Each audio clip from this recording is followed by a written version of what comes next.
This is Barrett Brown. Thanks for listening to our Who, What, Why podcast.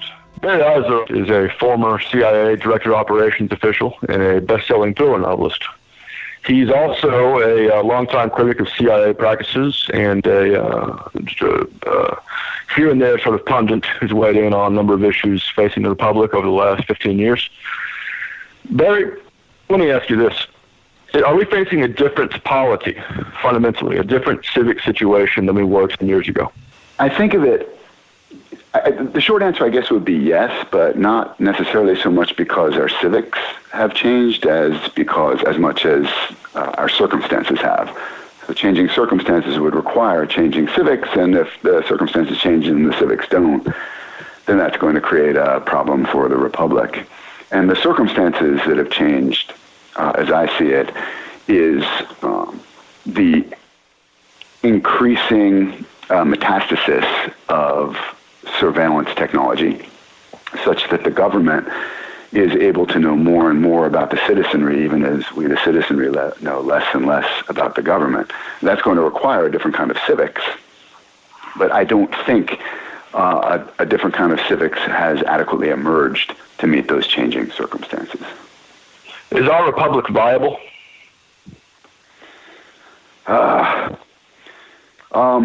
I can't say I feel terribly optimistic at the moment. In part, just because I try to place most of my confidence in patterns I see rather than particular historical moments. And the pattern is, how long do empires last? The American experiment has now been around for close to 250 years. That's a reasonably long run.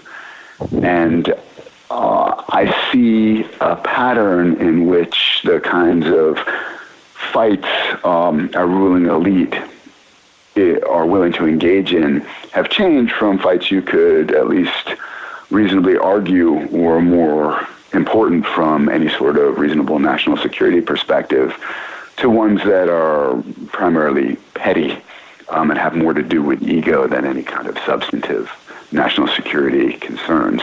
And I look at that as kind of the psychology of an increasingly old and senescent empire. It's just what happens. I think there's even an expression that empires start off fighting big opponents, big enemies, and end up fighting small ones. And I think that pattern tends to fit what we see here in the American empire. So sort of a two-part question. For one thing, do you believe that aside from its expanded surveillance capabilities, that the CIA plays less of a central role in these fights than it did, say, in the 50s and 60s? And if so, does that reflect what you're referring to regarding the lessening of what these struggles are about, the struggles among the elites? So when you're talking about the 60s and 70s, or I guess even earlier, the 50s, are you talking about CIA inspired coups like in Iran and Guatemala, that sort of thing? Yeah, just in general, both in terms of its ability to exert power domestically, we had that complicated situation with Nixon, where of course the CIA played some role in surveilling the White House, just as the Pentagon did, and over time, obviously had some degree of influence. And then, yes, in addition to that, also its power projection, its ability to overthrow governments abroad and that sort of thing, influence policies, splash back its information, has its role or has its ability to serve as the policy-making tool of one or more people, a handful of people. Has that diminished since the 60s and 70s? It's a good question. I mean, the short answer, I guess, would be, well, it would be hard to know, right?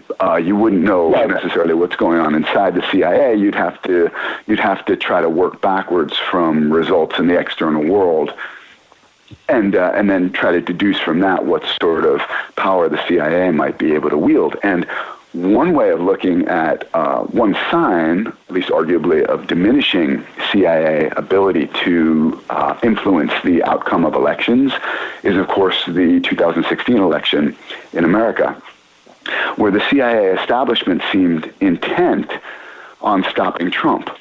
Now, I wouldn't call this a slam dunk argument. There are different ways of looking at this. I think most of what self-conceives as the American national security establishment has been against Trump because he seems psychologically unfit. He's erratic. He's a threat to the kind of stability at home and abroad from which American elites, the American establishment, profits and derives its power. So from that standpoint, the CIA establishment would be expected to be against Trump, and indeed various former high-level CIA people like Mike Morrell were actually writing New York Times and Washington Post op-eds criticizing Trump, saying he's unfit, and praising Hillary Clinton as being an experienced, trustworthy foreign policy hand. On the other hand, Trump seems fairly easy to manipulate when it comes to military, intelligence, and security budgets, that sort of thing. So from that standpoint, you might think that the intelligence establishment, the deep state, would welcome a Trump. But overall, the evidence, it seems to me, has been that the American deep state has not been in favor of Trump. And yet, despite whatever efforts they were able to try to pull off, Trump was still elected president. So I would look at that as an example of, look, back in the heyday in the 1950s in Iran and Guatemala, the CIA was able to successfully install minority governments that America favored in those countries. It seems that in 2016 it had lost some of that mojo.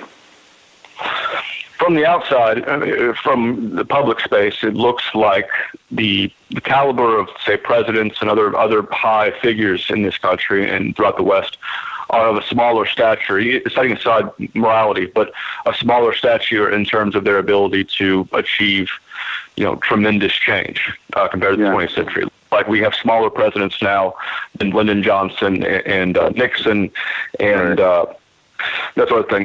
Do you think the same is true within the intelligence establishment and the rest of the peripheral bureaucracy around them? So that the leadership... Is George Tenet is no Alan Dulles? Is that correct in terms of capabilities? It seems fair to say, doesn't it? The reason I hesitate is because there seems to be a tendency to look back and recognize that presidents were more capable than people thought at the time.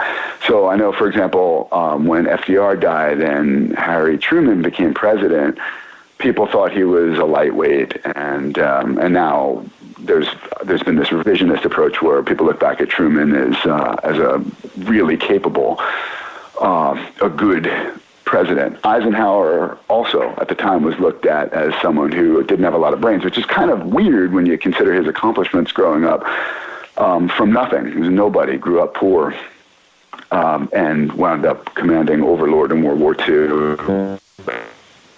President, I think Eisenhower actually played it a bit dumb in front of the press when there was something he didn't want to acknowledge. He would garble the syntax and everybody thought he was stupid. But still, at the time, he was considered a bit of a lightweight compared to someone like Adlai Stevenson. And now in retrospect, people realize this guy knew exactly what was going on, whether you agreed with various of his policies or not. Reagan would be another example. There's been I remember how I looked at Reagan at the time. He seemed a bit dim. Now people look back and think he was this great manager who ended the Cold War. There's even a revisionist approach right now with George W. Bush, which I personally find really surprising. But almost the best proof I know of, certainly the most recent, of the tendency to look back at almost any former president with a degree of nostalgia. So it's hard for me to imagine people looking back at the Trump presidency and saying, you know what, he was more capable than we thought. I think this is it's hard for me to imagine that this is not some sort of nadir of incompetence and unfitness, psychological unfitness, but maybe people will find a way to rehabilitate him too. So I don't really know. My sense is that, yes, there has been a decline in the quality of leadership at the national level, and if that's the case, why wouldn't it be true in some of the lower ranking roles in the national security apparatus, the deep state as well? It would seem to follow if the head is dying, why would the body be thriving? That wouldn't necessarily make sense to me.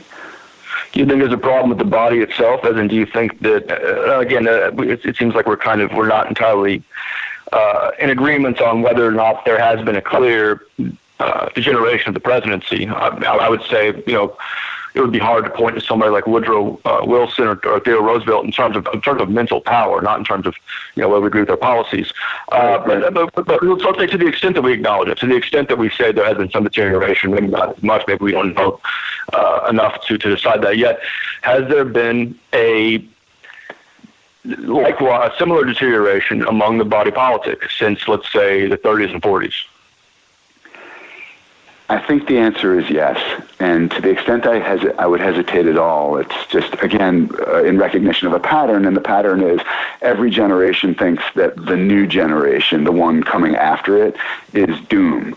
So I'll bet if you go back 200 years in American history, you'll have people like John Quincy Adams was probably saying, this next generation is doomed. They're lazy, they're thoughtless, they have no idea how hard we had it or how hard we had to fight for everything that they take for granted, and the Republic is now doomed. It just seems like it's always like that. The parents always think the children's generation is lazy or has it too easy, and it's just going to spell doom for civilization. So there's that pattern, and that pattern to some degree gives me some hope, because it makes me think maybe I'm wrong in what I'm about to say, which is, it does seem like there's just a kind of bread and circus mentality in America, a distractibility that reminds me almost of the way prison guards set prisoners against each other so that they can divide and rule.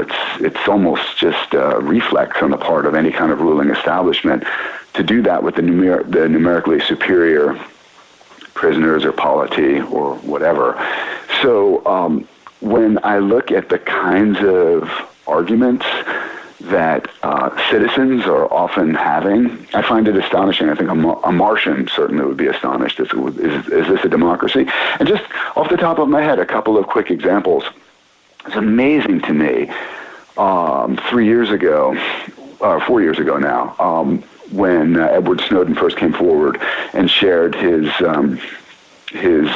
trove of secret documents with Glenn Greenwald and Laura Poitras, I was amazed at how many journalists were pushing the propaganda line that Snowden violated his oath of secrecy. First of all, there is no oath of secrecy. That's pure propaganda. There's only an NDA that CIA employees, NSA employees, and other people who have top secret or top secret clearance in the American government, they do in fact sign a non-disclosure agreement, an NDA.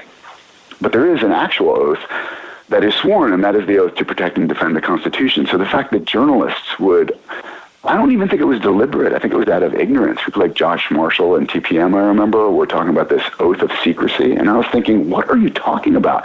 But I don't think Marshall understood that he was just parroting a line of government propaganda. He just wanted to believe that Snowden had done a terrible thing, because Josh Marshall himself believes that secrecy is in some way sacrosanct. So because he has that framework, he believed it when someone told him, hey, there's an oath of secrecy. It made perfect sense to him that secrecy is something someone might swear an oath to. So when I look at journalists adopting that kind of line, I find it really concerning. But then similarly, when the citizenry, at least at the outset, seemed equally divided on the somewhat simplistic question, I guess, of whether Snowden was a hero or a traitor. And I thought, the government is abusing its secrecy powers. No one actually disputes this. Literally no one would argue that the government properly doesn't overclassify. So in the face of all this situation, this dynamic I mentioned earlier, where the government knows more and more about us and we know less and less about the government, in the face of all that, to be on the side, to be a citizen, to be the one who knows less and less and is more and more exposed, and yet when finally somebody shines a little bit of light on government activities that actually turned out to be criminal and unconstitutional, and still to say, oh, it would have been better if we didn't know that, that makes me feel like there may be something rotten in the citizenry itself, to be so, I don't know, in the grip of some sort of Stockholm syndrome, that you would actually take the side of your oppressors when someone tries to give you information that can better enable you to govern yourselves as you're supposed to be able to do. Yeah, that really does make me very concerned about the state of American politics. Barrett Eisler, thank you for joining us. Thank you, Barrett.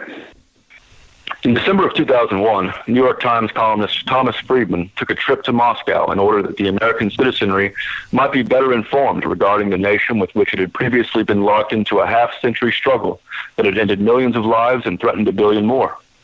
The resulting column began with 2 observations. It seems that, quote, sushi bars are opening all over.